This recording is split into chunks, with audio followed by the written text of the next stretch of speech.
Hello, everybody out there, and welcome to another great episode of the Gridiron Glory podcast. We ended up taking a break last week, but we're here back with you this week in week 14, recapping the action, talking about the teams, their stories, their highlights, their struggles, all 32 teams in the league, all season long. Tad and I got it for you, and we're here to bring you more exciting action and talk. And we're here to recap a match that took place today between the Kansas City Chiefs and the Los Angeles Chargers. This match came in, really a very fashionable form, if you will. Two division rivals going at it. And I mean, when these two teams meet up, it's always a good game. It's always a fair competitive game of football. And, Justin Herbert and Patrick Mahomes, they meet up again. And I mean, these are two quarterbacks that, I would certainly say, Tad, are top tier quarterbacks in the league. And I mean, obviously Mahomes is on a different level than Herbert, but still nonetheless, Justin Herbert finds ways to always compete with Patrick Mahomes. And I mean, you got to respect that. And the Chargers, I mean, like, they're a team that, struggled a lot last season, but now here they are, they're back. And they certainly went out there, and I mean, even being down 13-0 at halftime, Tad. I mean, they went out there in that second half, and they wanted to make a statement. They could still win this football game, and they wanted to get right back in it. It's just they even took a 17-16 lead late in the game. And then, of course, we know the storyline with, Kansas City. Obviously Harrison Butker was out. And then who was their second string kicker? Their second string kicker also out. So, and then you got Matthew Wright, who actually won offensive Matthew Wright this week, Tad, won AFC Special Teams Player of the Week, scoring 13 points. And obviously the game winner that went in at the very end that won the game for the Chiefs. But what was interesting about this field goal, I mean, obviously, Mahomes doing what he does, and you got to feel, I mean, when we're talking on Sundays, we, like to use the term legacy drives for certain things. But at this point, you got to really figure that, I mean, every drive is a legacy drive for Patrick Mahomes.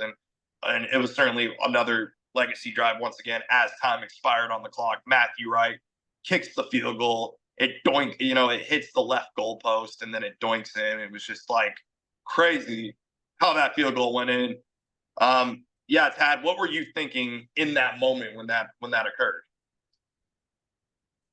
I mean, honestly, if you want the honest take of what I did right after the field goal went in, I mean, I just fell on the floor laughing. I mean, like, what other team would get a doink to go in but the Kansas City Chiefs? I mean, we talk a lot throughout the week and just in our discussions about how the Chiefs and how things may or may not be aligned to help the Chiefs. But I mean, when you see something like that, it just makes you think, like, who else would that fall in for? I mean, you see kicks like that fall out so often, but just like, it seems like almost a hand of destiny just getting the Chiefs to the finish line here. I mean, it's a routine field goal and it's one you'd expect them to make, but just the way it all happens, I mean, I don't know. It was just crazy the way things always seem to go the way for the Chiefs.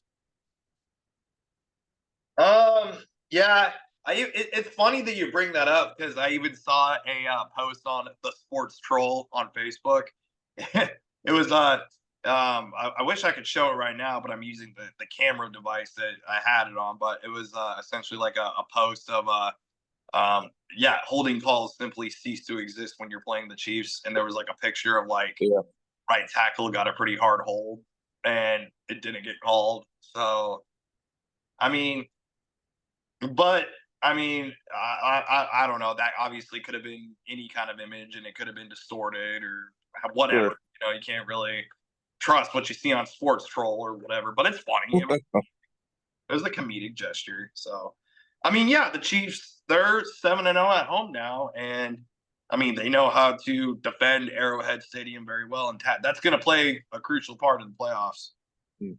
Yeah, it's certainly looking likely that they'll get as many home games as they need, especially with Buffalo falling. They now have the 2-game lead for the 1 seed, so a big win for them. But yeah, they'll have a chance to continue to play at home, and I mean, just they just keep finding ways to win games. I mean, they win a lot of close games, but they just keep finding ways to win.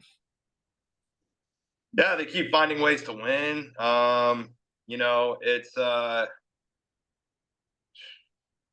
It's like I mean, it's not. I don't know, Tad. It's a lot of people say what they want to say about it, but you know, at this point, we just simply have to accept as NFL fans that this is the current dynasty in the league, and it's a business model gesture. You know, they don't have to ask Patrick Mahomes to put on the cape very often.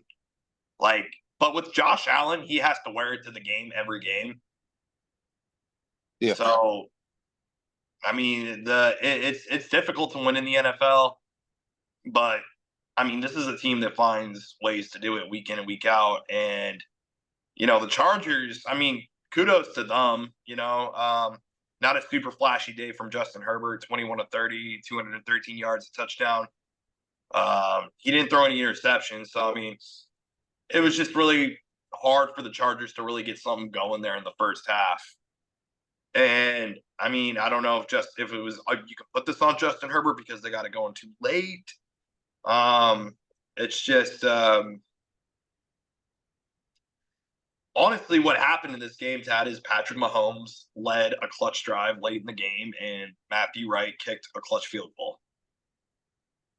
I mean, honestly, yeah. If you look at it, that's really what happened. And then, I mean, you can question like the Chargers a bit and like how they handled things at the end. I mean, they settled for a field goal on their last drive. Could they have been a little more aggressive? I mean, I suppose it was a 4th and 11, so you probably wouldn't want to go for that. But in the end, maybe you want to be a little less conservative. Maybe try to get a first down a little more on the 3rd down play. But I mean, because field goals, you're probably not going to beat the Chiefs with a field goal. I mean, because you know what they can do on the other end. So Right. I'm thinking Right. maybe the Chargers should have tried to be a bit more aggressive towards the end there, but sometimes that's just how it goes. I mean, just how it goes in football sometimes.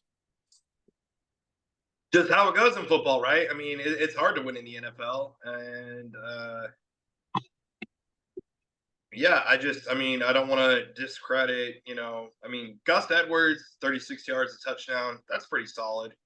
Quentin Johnston did get that receiving touchdown. I also want to note some of the guys. I mean, this was a defensive battle. The Chiefs' defense in the first half really came to play. You got They guys did. like Nick Bolton, Tershawn Wharton. I mean, really, he's probably the guy that stood out the most to me with the 2 sacks, getting to the quarterback, and looking at Mr. Uh, shoot. Tershawn Wharton, the 5th-year player out of Missouri S&T, defensive tackle, 14 solo tackles, 4.5 sacks. He even has a forced fumble.